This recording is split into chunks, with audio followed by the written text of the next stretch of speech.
How many of you could comfortably get through a heat wave without air conditioning? Over the last 3 years, Montreal has had some of the hottest summers on record, with the rising of global temperature increasing the intensity of frequency, duration of heat events. In Quebec, heat is already responsible for an estimated of 470 deaths each year, along with over 200 hospitalizations and thousands of emergency room visits, a toll that is expected to rise as the climate continues to warm. During a recent heat wave, 98% of heat-related deaths occurred within people's homes.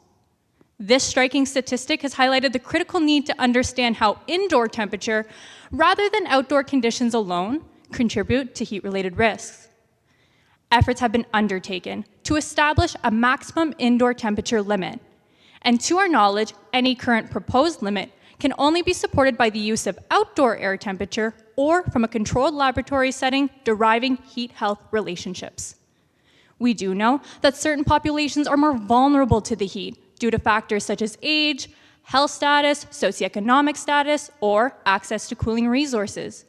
However, no literature has examined how chronic heat exposure affects these vulnerable populations in their everyday environment. To fill this knowledge gap, we are recruiting 120 older adults living in social housing across the island of Montreal over the next 3 years to get a better understanding of their living conditions during the summer months. To do so, we are using HeatSuite, a novel, scalable unit that remotely measures physiological, behavioral, and environmental factors. From June to the end of September, participants will place an environmental node within their home. This will allow us to measure indoor air temperature and humidity continuously.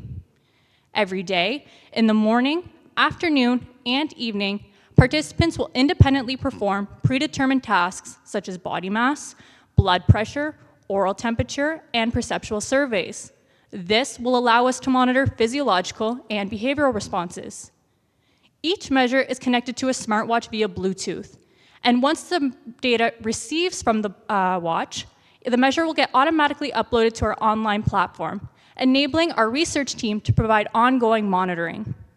This project aims to define an indoor heat threshold at which the health and well-being of older adults become compromised, and use this threshold to guide heat action planning and interventions. By better understanding daily realities, we can better beat the Montreal heat. Thank you.